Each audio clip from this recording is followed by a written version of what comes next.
It started off Yemen's coast, a commercial ship under U.S. protection, unknowingly sailing straight into a deadly ambush. The Houthis were prepared, fast attack boats, heavy firepower, and a plan designed for speed and shock. From miles away, Seahawk crews scrambled into action, racing against time toward a battle already underway. Every second, every round, every command would soon be tested. The U.S. Navy's patrol through the tense waters of the southern Red Sea had been routine until everything shifted in an instant. The Seahawk pilots didn't realize that a swarm of Houthi fastboats near the port city of Houthi had zeroed in on a high-value commercial vessel under American protection.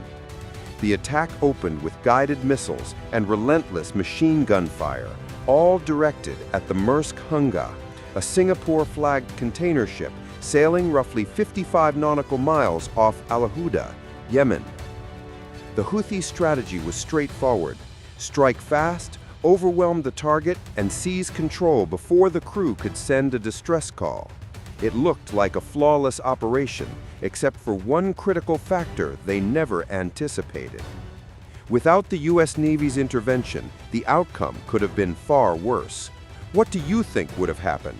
Share your thoughts in the comments, and don't blink, the counterattack is about to escalate. Two U.S. Navy MH-60R Seahawk helicopters, known as Romeos, launched from the USS Dwight D. Eisenhower and USS Gravely, bearing the call signs Lancer 71 and Lancer 72.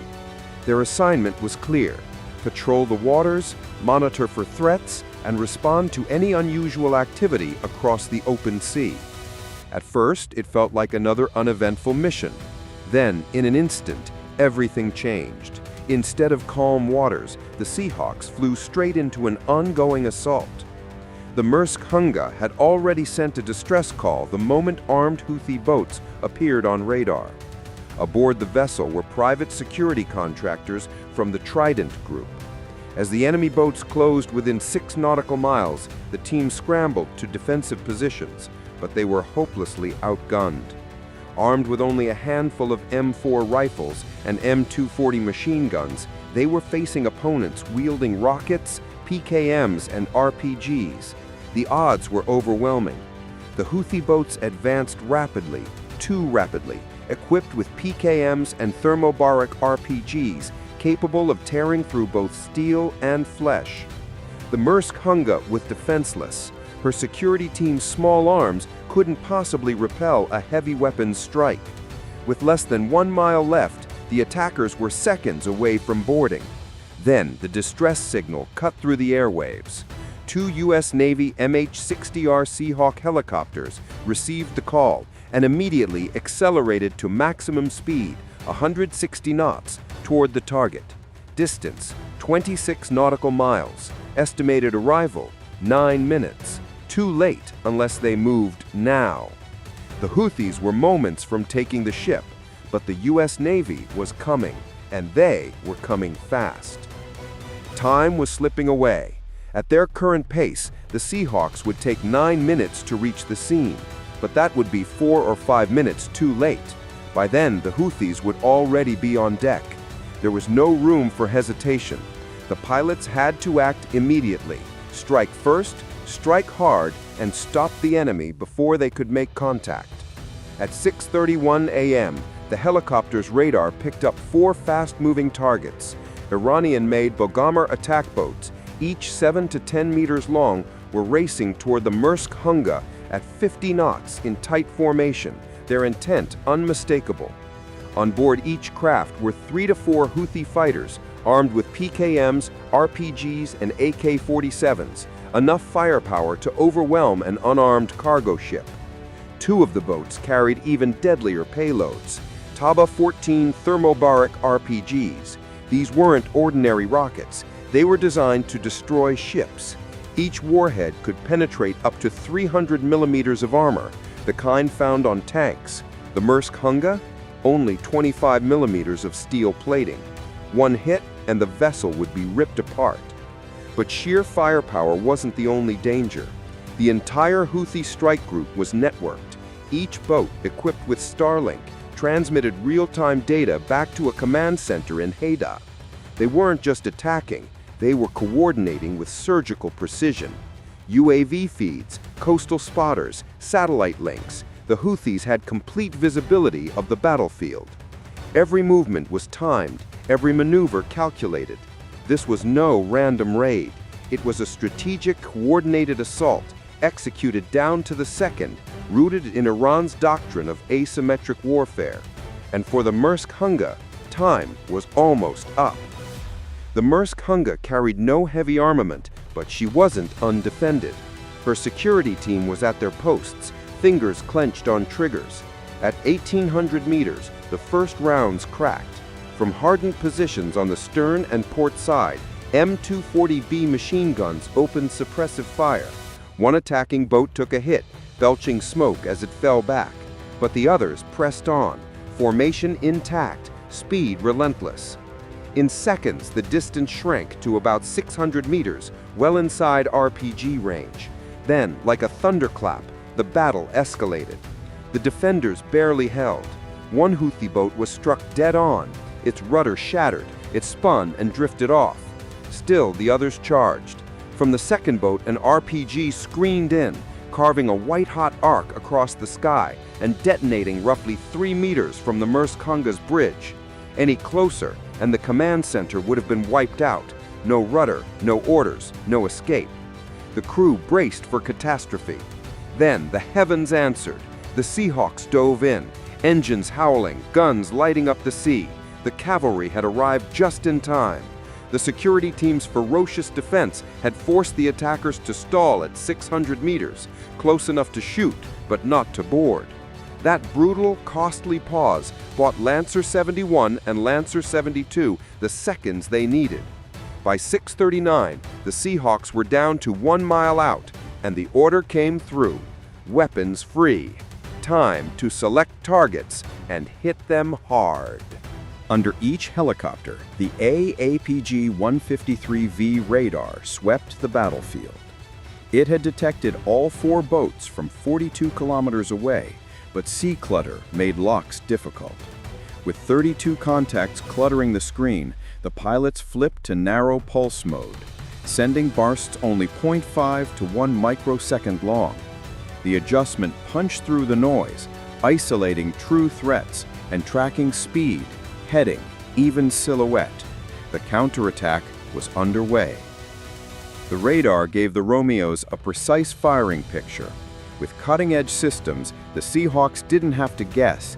They simply locked on and moved.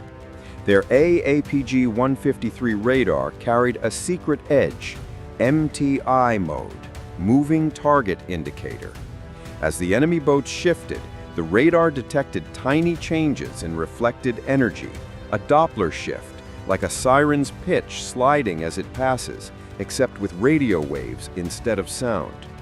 MTI proved the contacts were moving, and that's when ISAR, Inverse Synthetic Aperture Radar, took over. By using those Doppler cues, ISAR painted near-photo images of each threat in real time. The pilots didn't need visual contact. The radar had already done the seeing for them. Suddenly, the Houthi craft weren't anonymous blips. They were identified, locked, and marked for engagement. The Romeos were set to strike. The Seahawks were loaded and lethal, each bird fitted with a GAU-21 .50 caliber machine gun, crewed and primed to unleash devastating fire at up to 1,100 rounds per minute, armor-piercing, incendiary, and lethal. But the Houthis fired first. At 0640, the calm shattered as PKM machine gun tracers stitched the sky, some rounds passing within 15 meters, far too close. It was a bold opening move, and it would be their last. The Seahawks slammed down to just 150 feet, aggressive and immediate, diving straight into the fight. Countermeasures flared behind them in a bright, chaotic bloom. 12 MJU-68B flares burned at extreme temperatures, streaking like molten comets for nearly 3 seconds. while 24 RR-180 chaff bundles sprayed metallic confusion to defeat radar seekers. No missiles came, but the pilots didn't wait for them. They charged in, and the guns were about to answer. Everything erupted at once. 0641, Lancer 71 locked onto Boat 1. The gunner squeezed the trigger. 3 precise bursts of .5 caliber rounds tore through the hull, shredded the engine, and ignited the fuel tank. Fire engulfed the vessel. In under 45 seconds, it vanished beneath the waves. No time to watch it sink. Lancer 71 banked left, targeting Boat 2. A single shot clipped the rudder, forcing it off course. The gunner unleashed a 3-second burst. Steel fractured. Water surged in. 0642, Boat 2 rolled and capsized. The Seahawks turned to Boat 3. Gunfire rained from both sides. Armor-piercing rounds ripped through the hull below the waterline. The crew tried to abandon ship, but it was too late. 0644, Boat 3 disappeared into the sea. 3 targets, 3 lethal hits, all in under 3 minutes. Smoke curled across the waves, yet the battle was far from over. Boat 4 staggered on, barely moving. Lancer 71 opened fire, and Lancer 72 joined in. .5 caliber rounds hammered the fleeing vessel. Witnessing its allies destroyed, the last Houthi boat made the only choice left: retreat. It limped northwest through smoke and incoming fire. No return shots, no fight remained. The Seahawks did not pursue. Their mission was protection, not vengeance. Mars Hung still required guarding, and the skies above remained vigilant. In less than 7 minutes, 2 Seahawk helicopters had unleashed a storm of firepower. 3 Houthi boats destroyed, nearly 1,800 rounds fired with deadly precision. The sea littered with wreckage, smoke lingering in the air. But for the Houthis, the nightmare was just beginning. This wasn't a random skirmish. It was a deliberate strike on a U.S.-protected commercial vessel. CENTCOM would not let it slide. Sinking a few boats was a tactical win, but not a strategic message. A decision was made. The Houthis would feel the full weight of American resolve. This was not mere retaliation, it was a warning. 8 hours after the attack began, the U.S. struck back with steel and fire. USS Gravely closed in on the Yemeni coast, targeting Houthi coastal radar stations, the same installations that had guided the assault on Mars Hung. No warning, no hesitation. Its 5-inch Mark 45 Mod 4 gun roared to life, firing relentlessly. 92 high-explosive shells, each weighing 70 pounds, tore through the air at 2,600 feet per second, striking targets up to 9 miles away with deadly precision. USS Gravely moved along the shoreline unopposed, systematically obliterating radar installations. By nightfall, the counterstrike was complete. Jabal, Alir, Al-Mokah, Ras, Isa, 3 Houthi radar facilities reduced to rubble. The Houthis were now blind, and America was only getting started. For 2 weeks, these radar stations had tracked coalition vessels in the Red Sea, silently waiting for the perfect moment to strike. Now they were gone, turned to smoldering debris under U.S. naval firepower. Drones swept the area. The verdict was unmistakable. 60% of Houthi maritime surveillance capability destroyed in a single strike. But the mission wasn't over. Defense had ended. Retribution had begun. And the next blow would come from the sky. January 1st. The mission was greenlit. As the sun dipped below the horizon, 4 FA-18E Super Hornets from VFA 131 launched off the deck of USS Eisenhower. Beneath their wings, they carried AGM-154C Joint standoff weapons, long-range precision-guided bunker-busting payloads.